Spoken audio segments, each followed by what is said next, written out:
Welcome, let's inspect the Cospri's Malice Ice Spear Occultist. It's our newest version of this Cyclone-based COC build, an endgame-oriented one with some very expensive items like Mageblood and Nimis, which allows you to reach an absurd level of damage and movement speed while paying no mind to mana cost or resistances. Ascendancy class that's best suited for dealing cold damage with spells at close range is probably Occultist. Void Beacon and Frigid Wake are some of the most beneficial keystones you can find. You will take an advantage of power charges with another Occultist's keystone, Forbidden Power. It's a low-life build that uses Pain Attunement Keystone for increased DPS. Another important keystone is Inner Conviction, which can only be acquired via the Militant Faith Jewel. You will use around 7 auras or heralds to boost your damage and survivability, and over 7 power charges for more crit.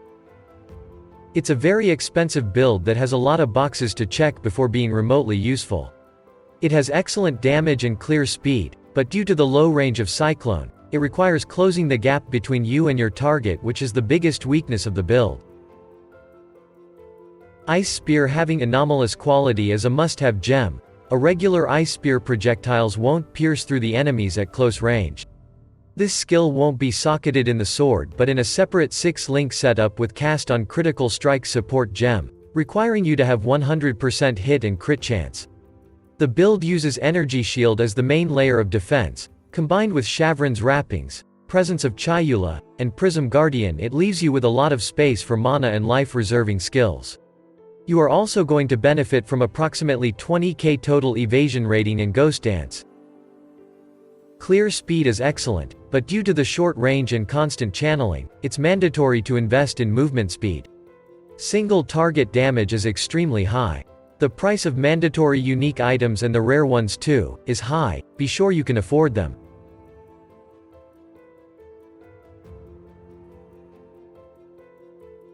Presence of Chayula, Prism Guardian, Shavron's wrappings, and Cospri's Malice are the fundamental parts of the builds, and there is no replacement for them. Rare or unique items with an increased limit or other bonuses for power charges are highly recommended. You shouldn't use a lot of uniques, that's already a lot, and you still have to get resistances and attributes. Cospri's Malice Sword will trigger socketed spells which will generate power charges and provide other utility bonuses. The stats of the weapon are excellent for this build too. This weapon requires a lot of intelligence and dexterity. You won't need your life, so you might as well use it for additional auras with reduced mana reservation cost and increased level via Prism Guardian. It grants you more elemental resistances and dexterity. Without Shavron's wrappings body armor, your character will die from even the slightest hit of chaos damage, which normally penetrates ES. It's a perfect fit for this build. It grants a lot of damage and Energy Shield. Presence of Chayula. It's a stun immunity, a lot of chaos resistance, and Energy Shield at a cost of maximum life, which is not that important in this build anyway. We've used Nimis Ring to get the powerful returning projectiles that make Ice Spear hit twice, which nearly doubles their damage. It's an expensive addition. Unnatural Instinct is an expensive jewels for finishing touches. The best place for it is on the upper right socket near the center of the skill tree. With a large ring Thread of Hope you can allocate Heart of Ice, Essence Surge, and Arcane Focus without having to connect them to your passive tree. Look for a Dominus version of Militant Faith and change the Agnostic for Inner Conviction. Around half of the devotion mods are useful for this build. Mageblood is one of the most expensive items in the game, but it fits here especially well as the magic flasks are often the most valuable ones. Watcher's Eye is expensive, but the most impactful jewel you can find.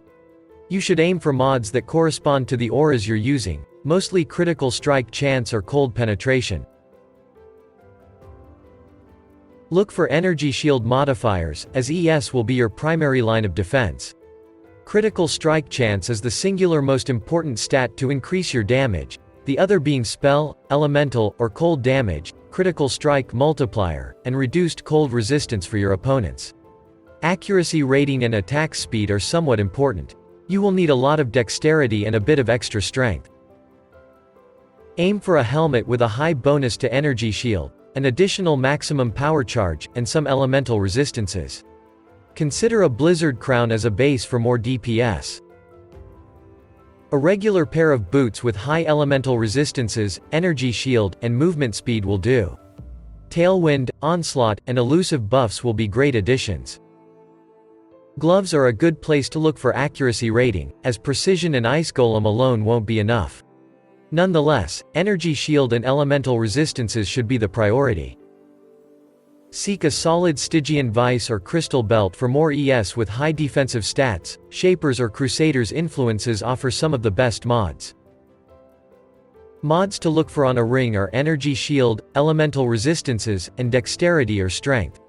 Reduced mana cost of skills, which can be crafted, is nearly mandatory. Frostbite Curse on hit would be great as well.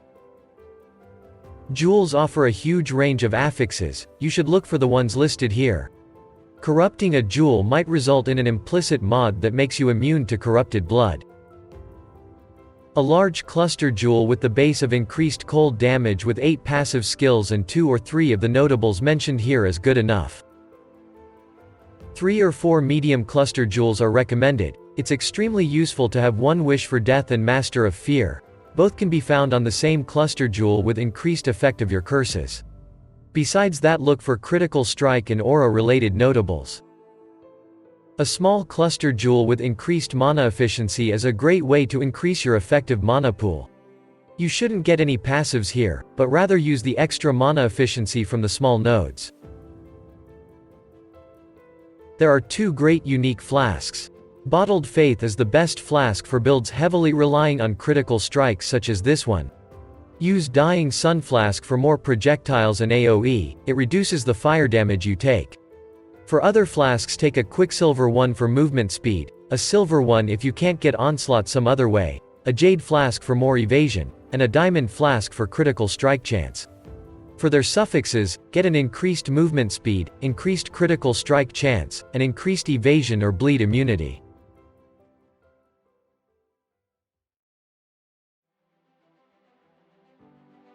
The anomalous version of the Ice Spear will change the effective quality to pierce the first 2 targets. Without it, your projectiles will rarely enter the second, more powerful phase. Cyclone activates your Ice Spear by allowing you to land critical strikes rapidly, offering massive trigger frequency. Cast on critical strike will make Cyclone trigger Ice Spear. This setup includes greater multiple projectiles, increased critical damage, and inspiration. Awakened Elemental Focus can replace critical damage, which could potentially increase your damage. In your Cospri's Malice, the sword, Socket Creeping Frost, a projectile that creates chilled ground upon hitting the enemy, consider Divergent quality for an extra projectile. Frost Bomb reduces enemy cold resistance by applying exposure debuff, their life and ES regeneration are reduced as well. Power Charge on critical support will generate power charges constantly. If you don't apply Frostbite with each hit, replace one of these gems with Frostbite Curse. Skitterbots are a minion, aura spell that will allow you to summon 2 invincible minions that will shock and chill nearby enemies. By linking it to Bone Chill support, they will also increase cold damage taken affected by their chilling aura. Unbound Ailment support increases the effectiveness of ailments inflicted by your Skitterbots, and as an additional result, the cold damage boost from Bone Chill. Assassin's Mark increases critical strike chance, critical damage, and grants you life and mana when cursed enemies die. Mark on hit support is the best way to apply marks with cyclone hits. You can also link a low-level Arcane Surge here for extra spell damage and mana regeneration. In the Prism Guardian, socket the 3 most expensive auras. Hatred grants more cold damage. Zealotry increases critical strike chance and damage for spells. It also creates consecrated ground during boss fights. Use Grace for more and increased evasion rating, important for Ghost Dance. These will reserve your life. For mana reserving spells, use Discipline. It increases your maximum energy shield, one of the most important auras in this build. Herald of Ice adds cold damage to spells and attacks, increases cold damage, and shatters enemies for more AoE.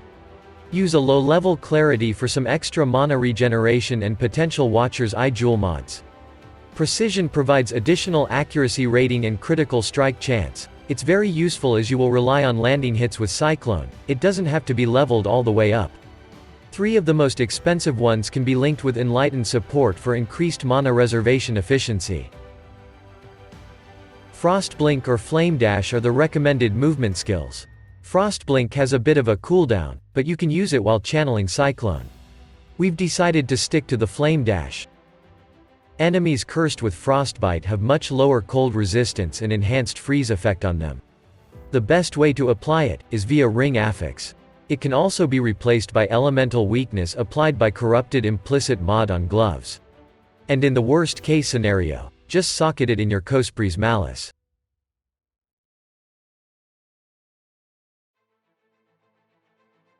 Two skill points have roughly the same value as what Alira offers, which are Crit Multiplier, Mana Regeneration, and Elemental Resistances. It depends on your gear.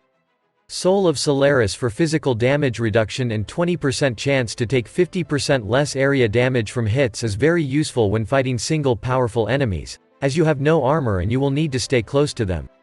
If you can kill them instantly, pick the Soul of Lunaris instead.